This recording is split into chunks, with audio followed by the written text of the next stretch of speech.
Oke, assalamualaikum warahmatullahi wabarakatuh. Berjumpa lagi dengan saya Hendi Purnata. Kita di sini masuk ke materi kelistrikan VFD atau kelistrikan variable frequency drive. Yang mana kemarin kan kita sudah membahas tentang variable frequency drive. Variable frequency drive itu untuk mengendalikan ataupun memutar kecepatan motor ataupun mengendalikan torsi yang ada di motornya, ya kan. Nah, kemudian VFD itu ada beberapa komponen yang untuk mengubah dari AC DC DC AC ataupun namanya konverter. Kan awalnya listrik itu kan, eh, listrik itu ada satu fasa sama tiga fasa. Nah, kalau dengan motor-motor yang gede itu itu listrik yang tiga fasa. Listrik yang tiga fasa diubah dulu dengan menggunakan rangkaian konverter yang dalamnya yaitu rangkaian komponen-komponen elektronika daya. Nah, kemudian setelah itu kan kita udah tahu nih kemarin tentang teori-teorinya konverter, VFD. Sekarang kita bahas kelistrikan yang ada di VFD. Nah, tujuan akhir dari video ini saya harapkan kalian itu pembelajaran diharapkan dapat memahami tentang kelistrikan VFD dan memahami kelistrikan pada AC drive khususnya perangkat VFD. Nah, kalau yang kemarin sebelum sebelum ini kan kita kelistrikan yang menggunakan magnetic kontaktor ataupun relay, ya kan, relay TDR, TOL, thermal overload. Itu kan ada dari tiga fase kelistrikannya, kan ada rangkaian daya sama ada rangkaian kontrol. Nah, di sini kita sama seperti yang kayak kemarin, tapi lebih menekankan di VFD-nya. Nah, pendahuluan motor AC mendominasi dalam aplikasi VFD disebabkan oleh reliabilitas mereka. Mereka juga membantu untuk menciptakan konverter dan sirkuit kontrol yang lebih murah. Itu yang motor AC. Sejak 1980-an, popularitas AC VFD telah berkembang cepat, terutama disebabkan oleh berbagai kemajuan dalam teknologi elektronika, power, dan teknologi kontrol digital yang mempengaruhi biaya dan performa tipe VFD. Nah, di sini kan tujuannya motor AC untuk aplikasi VFD dengan menggunakan motor AC. Karena apa? Karena reliabilitasnya dari VFD itu bagus sekali kan gitu. Makanya, nah di sini setelah itu VFD untuk pengendalian motor ataupun ini motor nih ya. Kalau motor kalau misalnya di kelistrikan itu kan sebagai aktuator atau penggeraknya. Nah, untuk menggerakkan yang mana? Menggerakkan plan. Plan itu adalah alat yang ingin kita kendalikan. Misal kalau kalau kayak mesin bubut itu kan plannya mesin bubut nih. Aktuatornya berupa motor. Motor untuk bisa berputar, ya kan, sesuai dengan torsi dan kecepatannya dia menggunakan VFD. Itu maksudnya. Nah, tapi di sini dari tahun 1980-an sampai sekarang itu berbagai tipe-tipe VFD. Semakin jauh ada tipe-tipe digital VFD semakin berkembang. Yang pertama ini kelistrikan VFD, ya kan. Dari sini tiga fase AC tiga fasa. AC tiga fasa di sini ada saklar elektromagnetik, ya kan. Saklar elektromagnetik bisa menggunakan magnetic kontaktor. Untuk apa? Kemudian untuk ke AC motor, ya kan. Nah, di sini ada AC motor, ya kan. Kalau di pertemuan-pertemuan sebelumnya itu ada namanya metode DL atau direct line, ya kan. Nah, kemudian motor ini untuk memutarkan generator.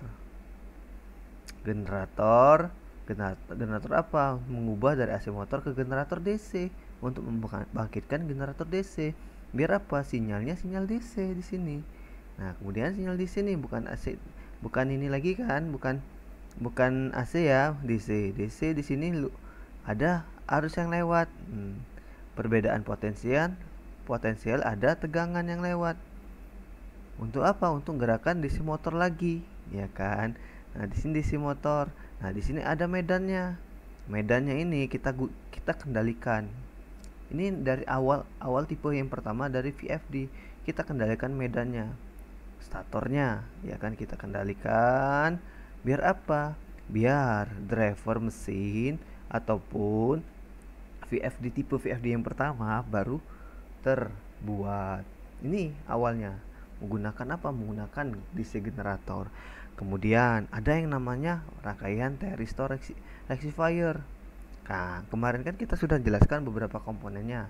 Ada dioda, ada thyristor, ada teriak. Thyristor ini sama seperti dioda, tapi ada gate-nya, ya kan? Dan juga thyristor ini hanya bisa pakai arus DC aja. Arus DC dengan forward bias, ya kan. Nah, forward bias thyristor rectifier biar apa? Biar jadi tegangan DC. Nah, di sini kan jadi tegangan dan arus DC. Sini juga tegangan sama arus DC, ya kan. Nah, di sini ada yang namanya medan DC motor. Ya, medan DC motor biar kita tahu kecepatannya dengan menggunakan tachometer atau kita melihat kecepatan yang ada di DC motor. Nah, dari tacho ini kita ubah, kita lihat fase kontrolnya. Untuk apa? Untuk men-switching ataupun untuk membias thyristor rectifier ini. Biar apa? Biar kan namanya DC, semakin besar tegangan kan ini kan motor DC, semakin besar tegangan motor DC, tegangan dan arusnya, maka putarannya juga semakin besar. Nah, kemudian driver mesin atau VFD-nya ini bekerja baru ke motor AC. Seperti itu untuk yang tahapan yang kedua. Kemudian ada tahapan ketiga atau yang C. Sama di sini ada sumber AC 3 fasa, terus saklar elektromagnetik. Nah, di sini ada thyristor, ada 2 thyristor, ya kan. Ada 2 thyristor langsung ke AC motor, terus masih ke driver mesin. Nah, ini gimana? Apa bedanya dengan yang tadi? Nah, yang tadi awalnya memang di sini untuk generator membangkitkan DC, yang di sini juga thyristor yang mengubah dari AC ke DC. Nah, di sini menggunakan thyristor lagi, thyristor rectifier yang dari AC ke DC. Nah, DC link. Di sini ada DC link. Ini yang biasanya yang C sama D ini yang biasanya digunakan di VFD zaman sekarang. Nah, DC link ini yang kemarin dari sini keluarannya DC disearahkan lagi dengan arus sama tegangannya dengan menggunakan induktor sama kapasitornya. Biar apa? Biar lebih stabil arus DC-nya, arus ataupun tegangan DC-nya. Kemudian masuk ke thyristor lagi yang namanya inverter, ya kan. Nah, thyristor inverter, ya kan. Thyristor inverter baru masukkan motor AC. Motor AC di sini driver mesinnya seperti bel konveyor. Nah, kemudian langsung ke thyristor inverter lagi. Gimana caranya? Sama seperti yang tadi. Ini kan namanya thyristor kita bias. Yang dari AC kan kita disearahkan, ini dari DC dibulak-balikan jadi ke AC motor. Yang kita kendalikan apanya? Ada 3. Pertama, tegangan sama arus yang sebelum dari 3 fasa. Biar apa? Biar DC-nya juga kita kendalikan, ya kan. DC-nya kita umpan balik biar apa? Biar masukkan ke sini lagi ataupun dia langsung ke sini ke thyristor inverter. Nah, di sini untuk pengendaliannya bisa langsung ke thyristor inverter sama bisa ke thyristor rectifier. Beda rectifier dan inverter apa? Rectifier itu mengarahkan, ini membalik dari AC bolak-balik disearahkan. Inverter dari DC itu dibulak-balikan. Seperti itu. Ini yang untuk yang tipe C yang ketiga. Apa bedanya yang ke terakhir, Pak? Nah, di sini dia menggunakan PWM inverter atau ini yang biasa yang saya jelaskan di slide sebelumnya ataupun video sebelumnya, ya kan, dengan menggunakan PWM inverter yang di sini menggunakan thyristor. Biasanya di sini menggunakan rangkaian yang teriak ataupun di sini ada FET yang biasanya MOSFET dan IGBT sesuai dengan motornya. Kalau misalnya PWM yang biasa untuk ada inverter, Pak.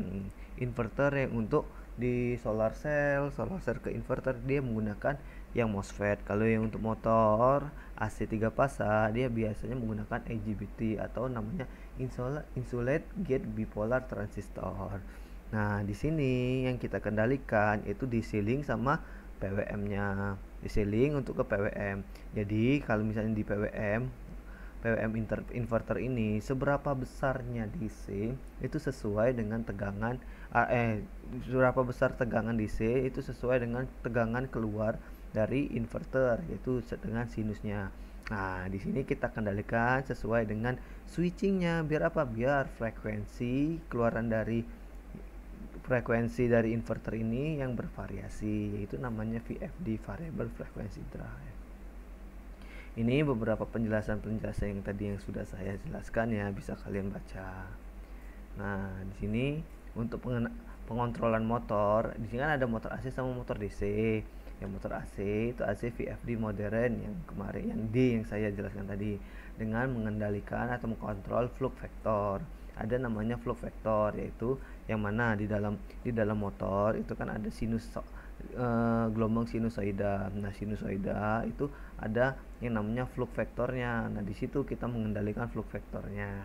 Nah, metodenya di sini untuk kontrol kecepatan itu kontrol tegangan stator. Kita statornya, supply-nya, resistansi rotor, dan perubahan kutub atau pulnya itu untuk kita mengendalikan motor AC. Sedangkan motor DC, pengendalian arus searah banyak digunakan dalam industri karena kecepatan variabel ya.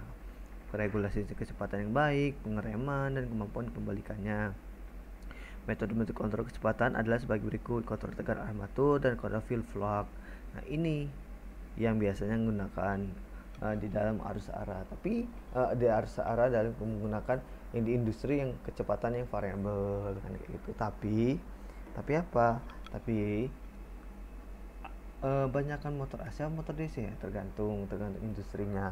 Kalau untuk pengendaliannya memang lebih sulit motor AC tapi lebih murah. Kalau motor DC lebih mahal tapi lebih gampang. Lebih gampang yang mana tergantung industrinya yang menggunakan yang mana. Nah, di sini pengendalian AC dan pengendalian DC biasanya menggunakan konverter atau pengarah dan inverter. Nah, ini kan pengendaliannya atau VFD-nya di dalamnya kan ada konverter. Konverter itu dalamnya ada alat komponen-komponen elektronika daya yang video sebelumnya saya jelaskan. Nah, itu saja untuk kelistrikan pada VFD-nya, ya kan, sama seperti magnetic kontaktor, tapi di sini dia menggunakan konversi atau pengubahan dari AC ke DC, DC ke AC, ya kan. Di sini juga, ya kan. Nah, itu aja dari saya akhiri. Wassalamualaikum warahmatullahi wabarakatuh.